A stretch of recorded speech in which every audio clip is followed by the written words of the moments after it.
What's up, y'all? I'm back, and I'm gonna finish the last part. I believe it's the last part section 3 of this Norse mythology, and we're reading the Apples of Immortality. The recap for this one was Loki went in forest with Thor and Honir, and then that's when a big ass bird who was actually a giant ended up fucking up Loki and then make a deal with him. And after that, that's when that nigga Loki, on behalf of the deal, he went to go get that god Eden, to who has the apples of immortality, and then he led her into the dark forest all alone, just them two. And the bird just came out of nowhere. He was just like, you gonna learn to love me, lady." And then he just took her, including her box, where her apples of immortality reside. And now Loki is like, well, that's that. And I hope that nobody realizes that she's gone. Or if they do, he hoped that they don't realize it was him who caused her disappearance. So this nigga is something else. He don't give a fuck. Like he said, fuck immortality. Okay, so part 3. Oh, let me turn this on. I'm just listening to some Andrew Tate because he's the GOAT. Anyways, part 3. "You were the last to see her," said Thor, rubbing the knuckles of his right hand. "No, I wasn't," said Loki. "Why would you even say that? And and you haven't become old like the rest of us," said Thor. "So yeah, so now they're becoming old. I'm old, but I'm lucky. And Loki, I wear it well." I'm misreading. "I'm old, but I'm lucky," said Loki, "and I wear it well." Thor grunted, entirely unconvinced. His red beard was now snow white, with a few pale orange hairs in it, like at once proud fire become white ashes. "Hit him again," said Freya. Her hair was long and gray, and the lines in her face were deep and careworn. She was still beautiful, but it was the beauty of age, not of a golden-haired maiden. "He knows where Eden is. He knows where the apples are." The necklace of the bracings still hung around her neck, but it was dull and tarnished, and it did not shine. Odin, father of the gods, held onto his staff with a knobby, arthritic fingers, blue-veined and twisted. His voice, always booming and commanding, was now cracked and dusted. So now Odin becoming the old nigga. He becoming the old nigga. "Do not hit him, Thor," he said in his old voice. "So do not hit him, Thor." "See, I knew that you at least would see reason, All Father," said Loki. "I had nothing to do with it. Why would Edom have gone anywhere with me? She didn't even like me." "Do not hit him," repeated Odin, and he peered at Loki with his one good eye, now glacious gray. "I want him to be whole and unbroken when he is tortured." Oh, he finna torture this nigga. "They are heating the fires now, and sharpening the blades, and collecting the rocks. We may be old, but we can torture, and we can kill as well as ever we could when we were in our prime and had the apples of Edom to keep us young." The smell of burning coal reached Loki's nostrils. He said, "If I managed to work out what happened to Eden, and if I were somehow to bring her and her apples back to Asgard safely, could we forget all about the torture and death. It is your only chance at life, said Odin, in a voice so old and cracked that Loki, so old and so cracked that Loki could not tell whether it was the voice of an old man or an old woman. Bring Ian back to Asgard and the apples of immortality. Loki nodded. I can't believe they just waited so long just to realize that she was gone though. Like she be around with her little fruit basket all the time, her little ash tree wood box all the time, and just now, when they about to die from old age, they just now realizing, and just now, the gods are something else. Loki nodded. Unfasten these chains, he told them. I'll do it. I'll need Freya's falcon feathered cloak, though. My cloak, asked Freya. I'm afraid so. Freya walked stiffly away and returned with a cloak covered with falcon feathers. Loki chains were unfastening, and he reached the cloak. He reached for the cloak. Don't think you can just fly off and never return, said Thor, and he stroked his white beard meaningfully. I may be old now, he said, but if you do not return, ancient as I am, I will hunt you down wherever you hide, and I and my hammer will be your death, for I am still Thor, and I am still strong. You are still extremely irritating, said Loki. Save your breath, and you can use your strength in making a pile of wood shavings beyond the walls of Asgard. An enormous pile of wood shavings. You will need to cut down many trees and chip them into thin shavings.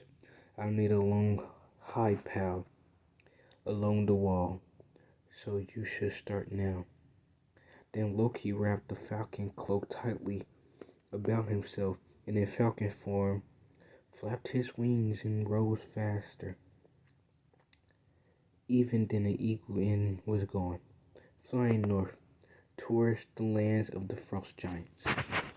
That was part 3. I'm going to read another part. Part 4. Loki flew in the shape of a falcon without pause until, deep in the lands of the frost giants, he reached the fortress of the giant Thiazi, and he perched on a high roof, observing all that went on beneath. He watched Thiazi in giant form lumber out of his keep and walk across the shingles to a rowing boat bigger than the largest whale. Thiazi hauled the boat down the strand into the cold waters of the northern ocean and rowed with huge strokes out into the sea. Soon he was lost to sight. Then Loki flew as a falcon about the keep. So now he's flying around the keep, peering into each window as he went, looking for the lady in the farthest room. Through a barred window, he saw Edom sitting and weeping, and he perched on the bars. Oh, so she didn't like being there because she's crying. She's sure crying, he said. It is I, Loki, here to rescue you. Edom glared at him with her red-rimmed eyes.